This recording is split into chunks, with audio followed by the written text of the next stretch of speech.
c'est ma mère, qui était donc la seule musicienne des 4 enfants Berr, qui a hérité de ce violon. Et il faut dire aussi quand même que en 40, c'était en juillet 45, il y a eu un hommage qui a été rendu à la famille Berr à la synagogue de la rue des Victoires à Paris. Et quelqu'un a joué sur le violon d'Hélène un morceau, un extrait du concerto en ré de Beethoven que Hélène aimait particulièrement. Et donc, ce violon est donc resté dans notre famille pendant de très longues années. C'était toujours un peu un problème parce que c'était un très beau violon.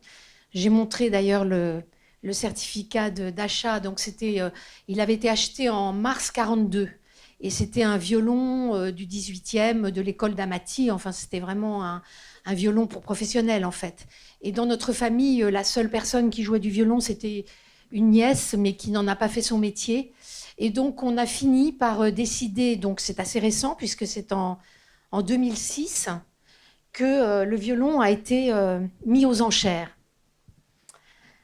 Et il est resté donc c'est un peu l'histoire aussi du journal qui est resté dans des armoires. Il est quand même resté emmuré, on va dire, dans sa boîte pendant plus de 50 ans, en étant un tout petit peu sorti quelques années quand une de mes nièces a joué dessus. Et donc l'histoire simplement qui est assez aussi, on pourrait dire, curieuse. Il a été mis aux enchères. Donc le premier, je suis allée avec le luthier. Nous avons été donc à Londres, chez Christie's, pour mettre le violon en vente. Et lorsqu'il est arrivé donc j'avais le violon chez moi. Lorsqu'il est venu, j'aurais voulu pouvoir filmer le luthier qui a ouvert la boîte et j'avais l'impression que c'était un bébé, qui regardait un bébé. Et la chose qui m'a vraiment émue, c'est qu'il l'a fait jouer et il m'a dit ce violon appartient vraiment à une très bonne musicienne.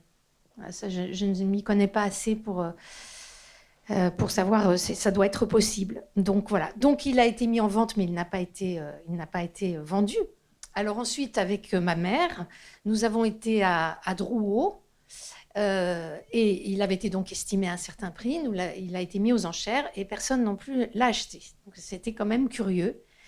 Et la fin de l'histoire, qui est quand même, enfin, vous allez voir, c'est que nous avons été conseillés. Il y a une vente internationale, donc de personnes qui cherchent à acheter des très beaux violons. Et donc, il a été finalement acheté par un courtier américain le 7 décembre 2006 à Vichy. Voilà, c'est l'histoire du violon.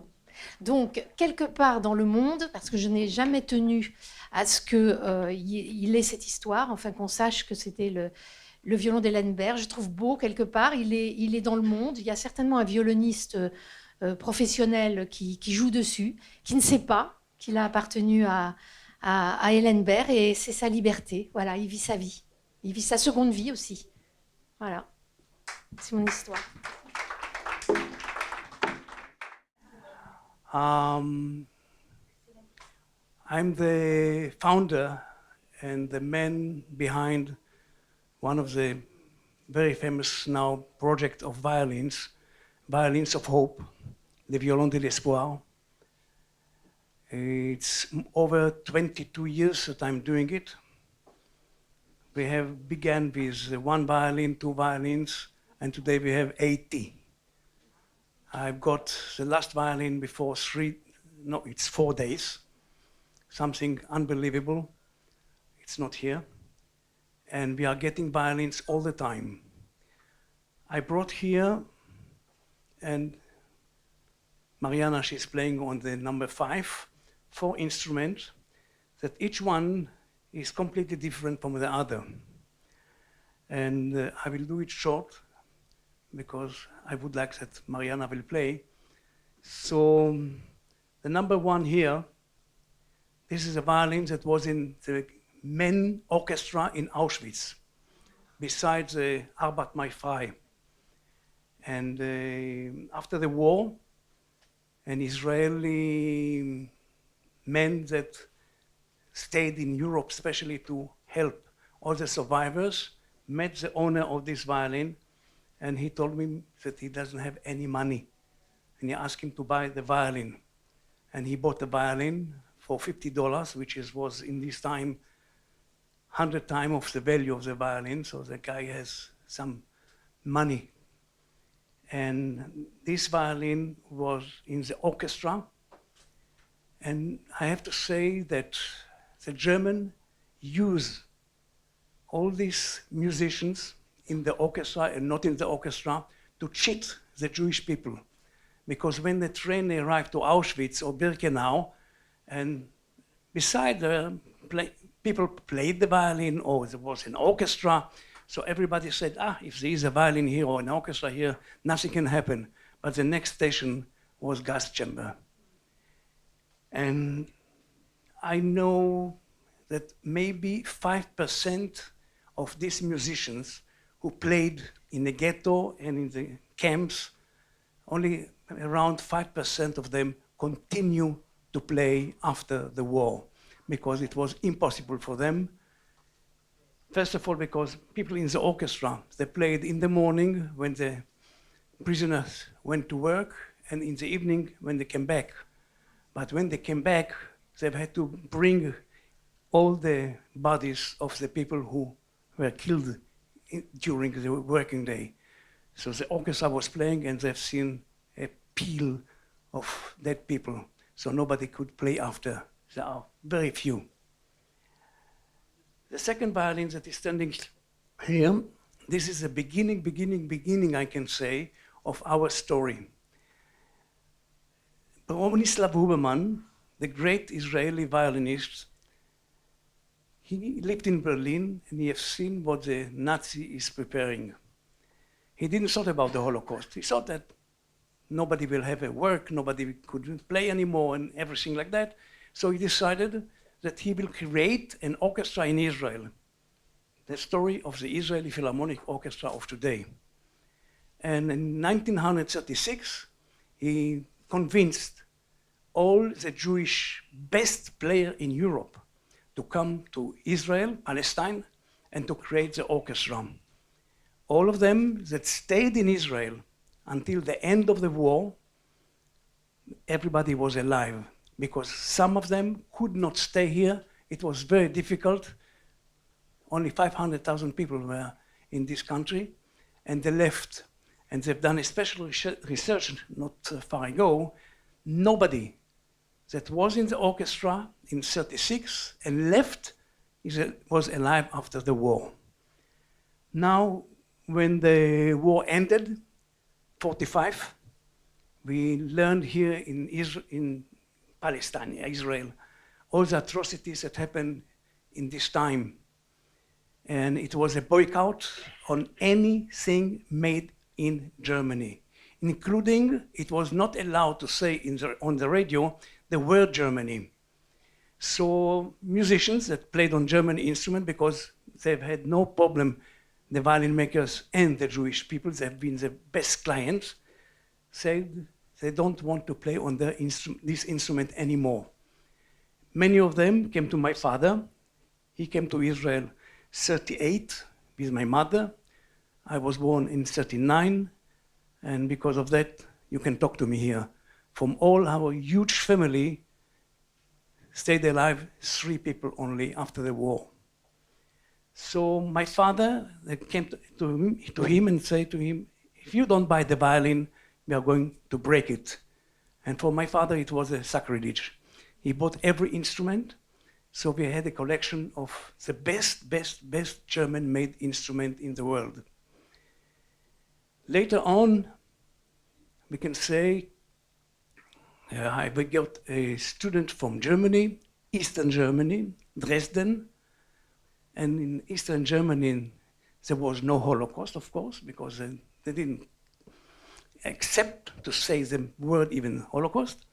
And when he have seen all this collection, he tried to convince me for about 2 years, 3 years, to make a lecture with all these German instruments that I have. It took him 3 years to do it. And then we have done a lecture, a big lecture. It was for the German and bow makers and violin makers, and it was in Dresden. And I remember until today, after the lecture, nobody was saying one word. They were shocked because I've had also one violin that was in the war. That in this time, I didn't know a lot of instruments like that. And at midnight, they were beginning to ask questions. So when I came back to Israel, I've had the opportunity to speak on the radio. And I asked everybody that has a violin, has a story with a violin, to approach. And you know what is a snowball? It's beginning with 2, 3, 4, 5. Today we have 80. And every time we are getting more and more and more and more. And this is now completely international. I'm saying it's like a joke that if in 1 week I'm not getting one new request to make a concert somewhere in America, I'm taking my computer to the repairman to see if it's wrong. Because yesterday we've got one, a new one to do. And there is, for example, in June is coming here a guy from Paris with the violin of his father, and we are going to do something very special because the French people have done a documentary about it also. And our documentaries, our books, one book I brought it here, and I will tell you immediately why. So that's the Violins of Hope. Now we are talking about France. Drancy, I hope that you know everybody's name and what happened there. This violin, on the way to Drancy, Auschwitz, train and a guy who played the violin, the train stopped in somewhere because of problem. And the man that owned this violin, we have no memory of his name, heard some people talking on the road. So he told them, please catch my violin to a place that I'm going. I don't need it anymore. And 70 years later, from the family, the violin arrived to me, to Israel.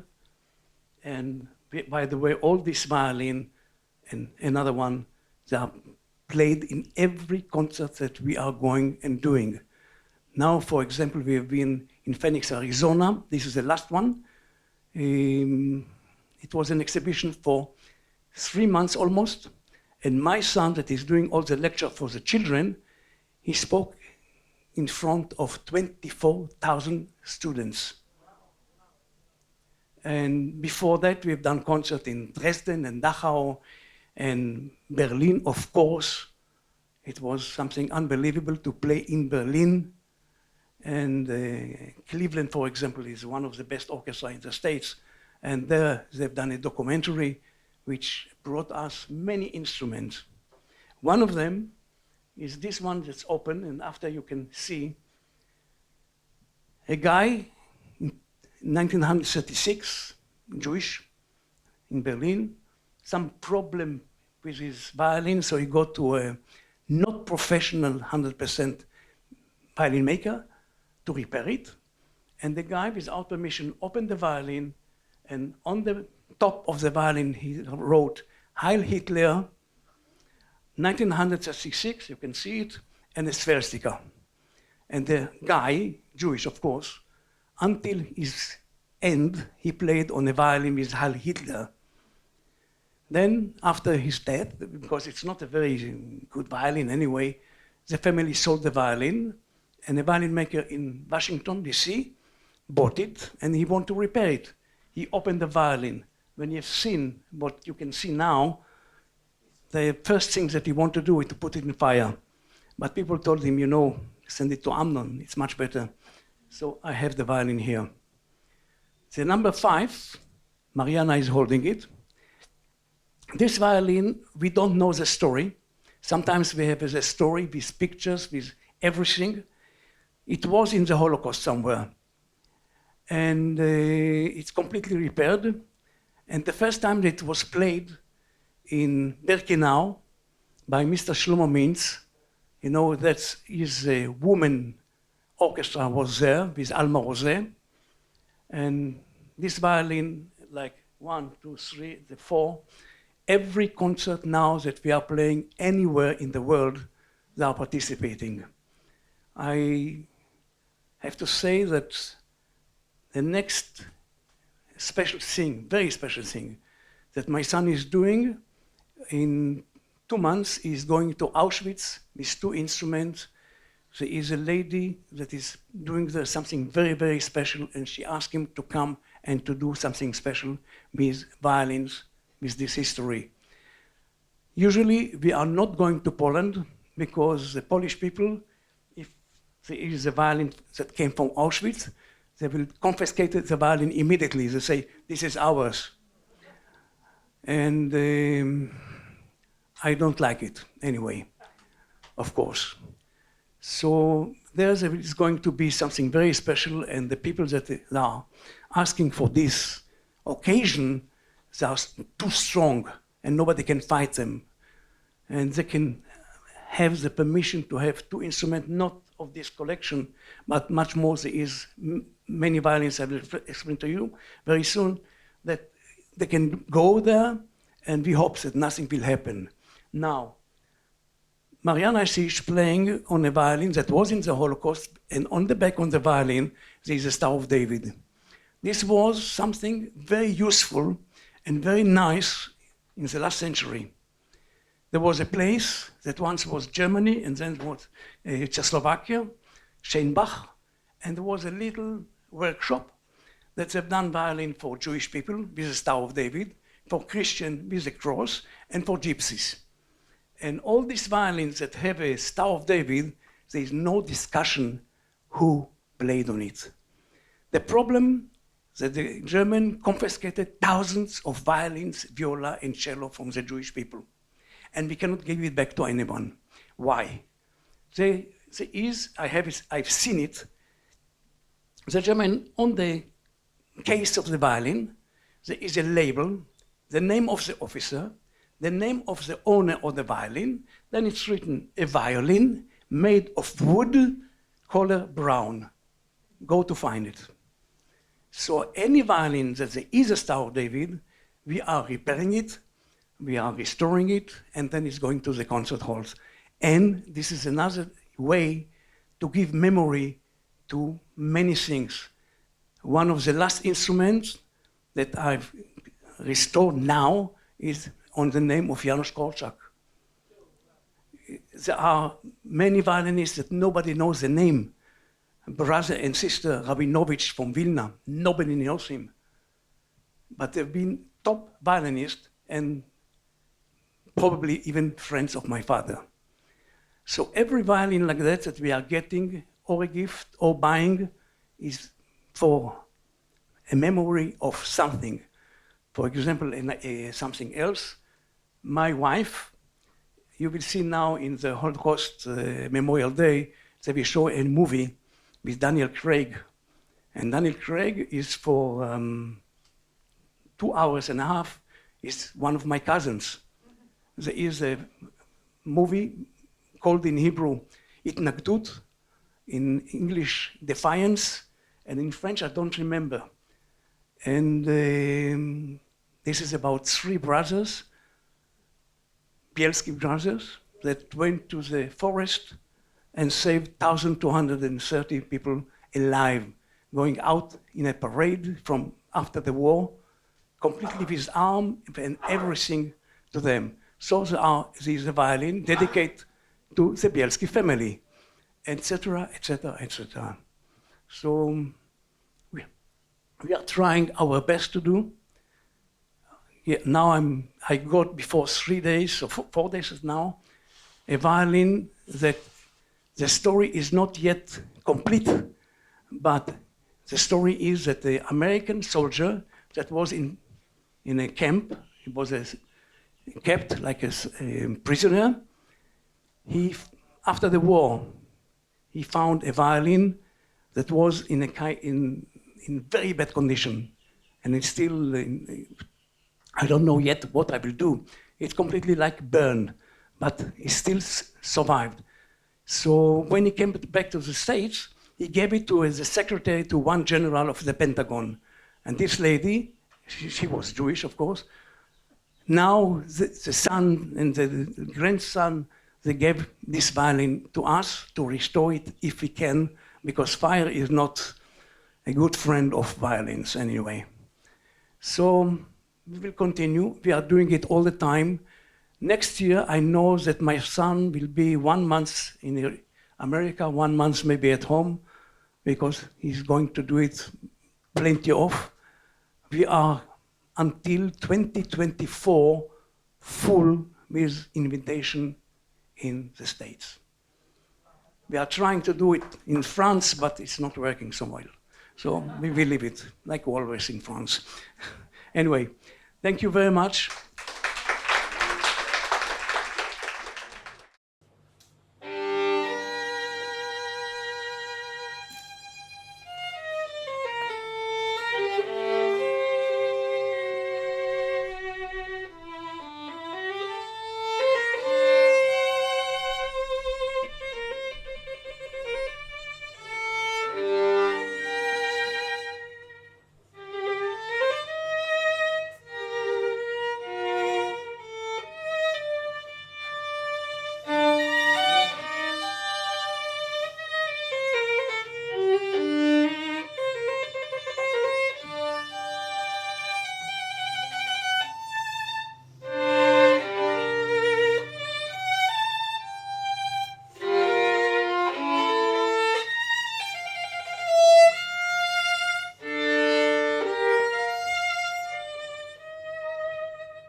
Quelques mots très brefs pour conclure, parce qu'il faudrait rester sur la beauté de ce que nous venons d'entendre. Merci encore, Marianna.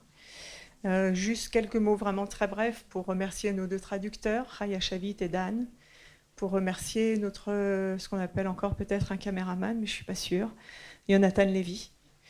Et puis pour vous dire que merci à vous, cher public, d'être resté depuis ce matin jusqu'à ce soir. On vous a senti tellement ému et tellement pris et tellement concerné par ce qui a été dit aujourd'hui que vous êtes la plus belle récompense de ce travail. On m'a souvent demandé comment m'était venue l'idée de cet événement. Ce serait trop long de le raconter maintenant. Je veux juste vous dire que l'année dernière, au moment de la sirène de Yom HaShoah, je leur avais fait la promesse à Etty Hillesum, à Charlotte Salomon et à Hélène Berr de les réunir en Israël à travers leur art. J'espère que j'ai pas...